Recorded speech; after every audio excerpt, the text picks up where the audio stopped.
Everyone knows that Iron Man has a vast array of armors that he uses for all kinds of different things. Some of these suits are more well known than others though. Let's take a look at some of the ones you might not know about yet. I'm Adam Andrews with Top 10 Nerd, and this is the top 10 most useful Iron Man suits you've never seen before. Number 10, the Arctic Armor. First appearing in Iron Man number 318 in July of 1995, the Arctic Armor was made to withstand the harsh temperatures and conditions of the Arctic. While mainly used by Tony so he could access his secret Arctic bunker, the suit could be used in other cold weather situations, like if he had to fight an Arctic-based villain. Being in Canada, I would absolutely find a use for this suit. For example, I could use it to walk to work without the air hurting my face. Number 9, Hydro Armor. We know that the Iron Man armors all have some underwater capabilities. We saw it in the first Avengers movie, but the Hydro Armor can work at underwater depths of up to 3 miles down, surviving the crazy water pressure that comes with being deep in the sea. I'm gonna be honest,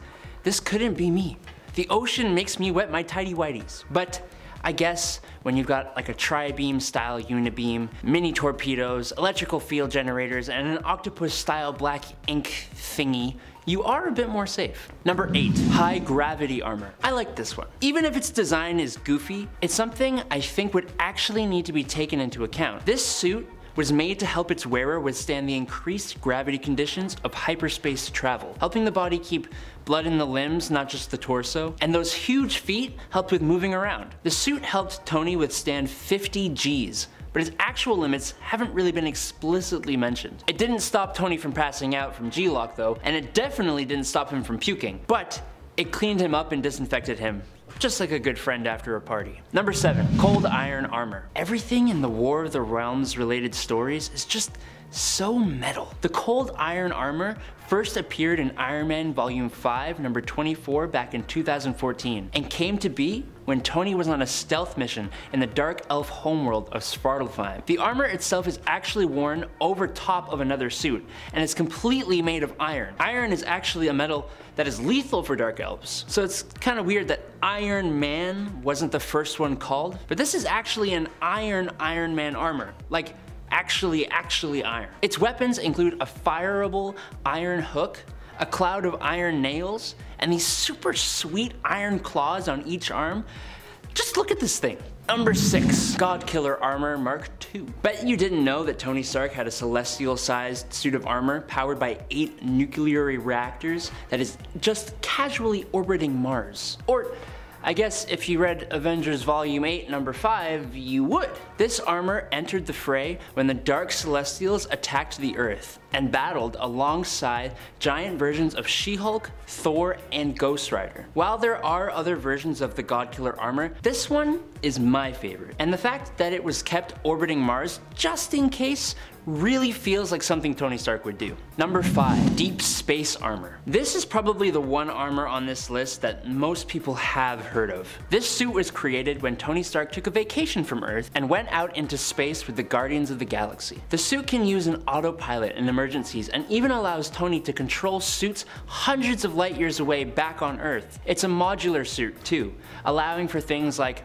enhanced back thrusters and wrist-mounted explosive launchers. It even has an extension that allows for lunar landings. It can travel at warp and sub-warp speeds, which is useful for space travel. Just overall for space travel, this suit is the most useful of all the Iron Man armors. 4, the Ablative Armor. This armor was pretty unique. It consisted of tons and tons of little honeycomb-shaped tiles that are all held together by a force field. The idea was that the tiles would break on impact, better absorbing impacts that a solid piece of armor was less useful for. Anytime a tile would be destroyed or fall out of the force field, it would be replaced by another tile, which is good for a suit of armor. These tiles could even separate from the armor itself and be used as projectiles or as countermeasures. Overall, it's just an armor with so many unique and useful capabilities, and I hope we see more of it. Hey you nerds, before we get on to the top 3, I just wanted to say a quick thanks for watching. I hope you're enjoying the video. If you are, why not hit us with a like and maybe subscribe? It really helps us out to continue giving you videos. Alright,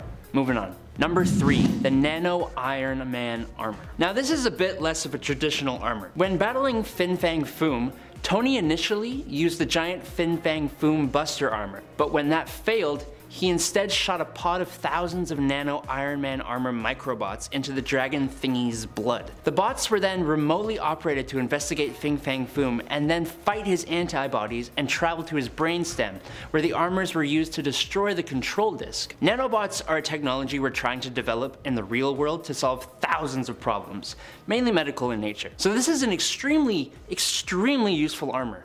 Number 2, ThorBuster Armor. Now most people know about the famous Hulkbuster suit thanks to the MCU, and just because it's awesome. But did you know Tony has made a ThorBuster armor as well? There are actually a few Asgardian-based Iron Man armors, and they are all extremely awesome and useful. But to me, an armor to counteract the God of Thunder directly seems the coolest. He used the armor to go toe-to-toe with the God of Thunder, who is already massively powerful. But Thor was actually boosted up by the power of the Odin Force at the time. The armor was able to manipulate Asgardian energies like the Odin Force, which served Tony well. He was even capable of stopping Mjolnir mid-fight. Unfortunately, Thor destroyed the suit's reactor, forcing Tony to eject. But if this armor could trade punches with Odin Force Thor, it would be extremely useful facing any Asgardian related threat. Number 1, the Virtual Armor. This suit is probably the most unique of all of Tony Stark's armors. It's also the most recent suit on this list. The virtual suit first debuted in Iron Man 2020 Volume 2, Number 5,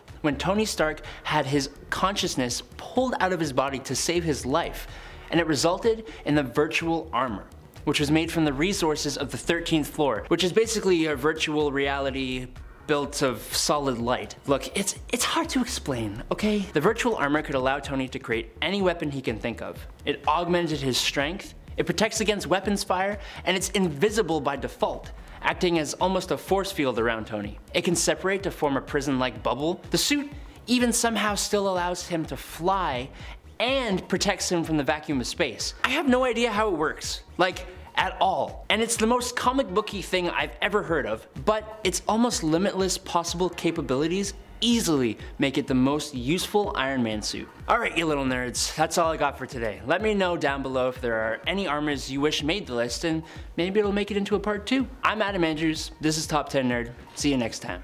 Bye! But the Hydro Armor can work at underwater.